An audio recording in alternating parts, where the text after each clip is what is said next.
Hey, American Lawn Sale fan, and the purpose of this video is to talk a little more about the Cold Dead Hands Karambit knife. In my pathetic little YouTube channel, I don't have many subscribers and not many likes, but that's okay. No big deal. But the one video that is getting a lot of attention, or at least a fair amount, is my initial review of the Cold Dead Hands Karambit knife. So I decided to make a second video, just speaking a little bit on how you can maximize the use of this knife.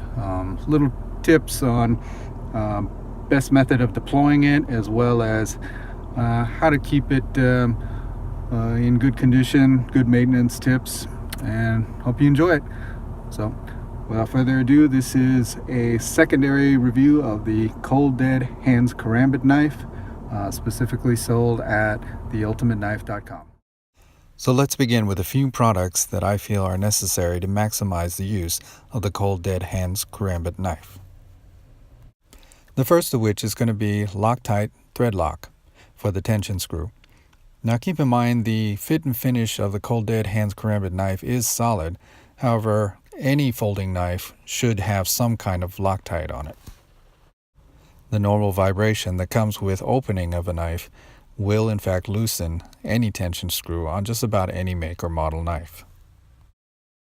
I always like to make sure that I clean the inside of the knife between the liners as well as the back spine area. The cheapest and most effective tool, just an ordinary Q-tip.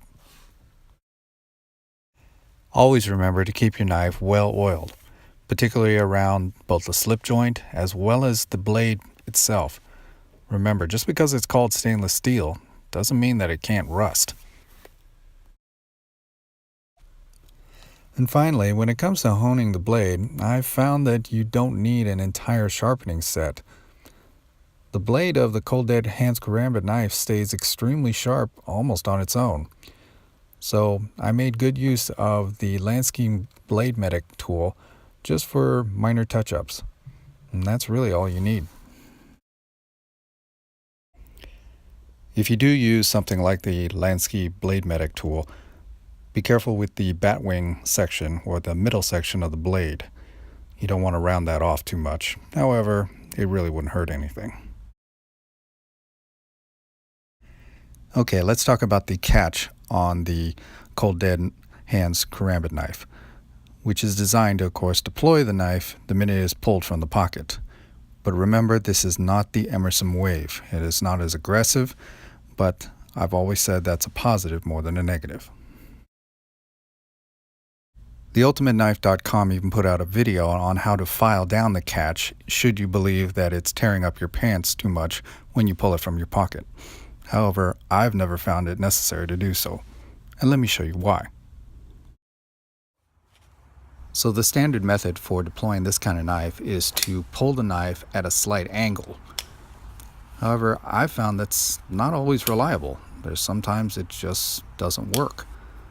The only way to seemingly make it work each and every time is to aggressively pull it way out to the side.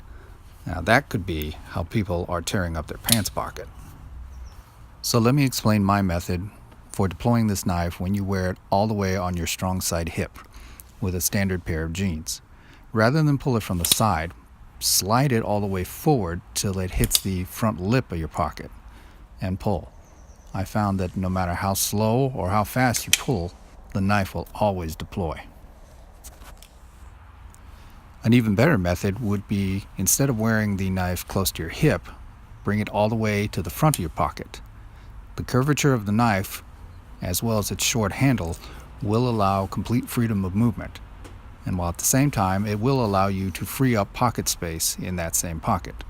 Now, all you have to do is pull forward, and the knife will deploy each time.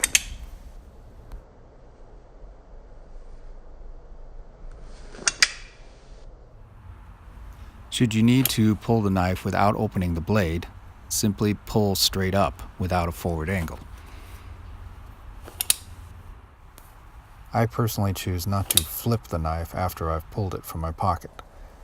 It has less to do with safety than it does with the simple fact that flipping it is inefficient in my opinion. I think it's much more effective to simply let the knife fall in your hand after you've pulled it. If for some reason you can't grab the ring with your index finger, you can still pull the knife, deploy it, and simply adjust it in your hand. The most effective method for deploying the knife, in my opinion, is to simply straighten and extend the middle, the ring, and the pinky finger of your hand. Grip the knife with your index finger through the ring, supported by your thumb. Then, once you've pulled and deployed the knife, all you have to do is close the last 3 fingers of your hand. I believe this method is not only the safest, but most effective, relying on gross motor skills as opposed to fine motor skills. Hey, before closing up this video, I do want to apologize because I was looking at the footage of when I was giving the tutorials, and I kind of sounded like I was some kind of expert, or kind of, I don't know, had a haughty tone to it, so my apologies. Ultimately, this is just through trial and error, little things that I've found have worked well on this knife, and just thought I'd share them with you. One other thing that I wanted to discuss about that I think is helpful, if you carry the knife conventionally, blade up, not only hold it this way but deploy it this way, this is a natural everyday action. You know, most of us are used to holding some kind of bladed object in this manner, whether we're slicing bread or whatever. So this is a more natural hold, but of course with most karambits, and they are also traditionally held underhand, myself included. It helps it makes for a faster deployment, as well as it makes use of different techniques. Having said that, what I found is also good is get used to this kind of hold, or what can help with it is when you go to use this or deploy the knife, just as simple as cutting a box, don't pull out the knife and then reverse grip. Pull the knife out and get used to cutting the box or whatever you happen to be cutting in this fashion. That basically just improves your muscle memory. It helps with you getting used to holding the knife in this fashion. All right, and you'll find it's not that hard. I went to help out my family with some cutting up some boxes, and I made it a point to cut everything this way, and I found it actually works very well. Especially using the ring as kind of a guide, because you know where the ring goes, that's where the blade is going. So anyway, that's the last piece of info I wanted to share with you. And also, I will probably be doing another video on just a quick discussion on using these types of karambit knives, folding karambit knives, in a more self-defense situation. Going to be a little controversial, I think. Everybody's got their opinions, but anyway, look for that video as well. And anyway, if you like this video, go ahead and click like, subscribe, because I've got so few subscribers anyway. And so until next time, God bless you and those you love.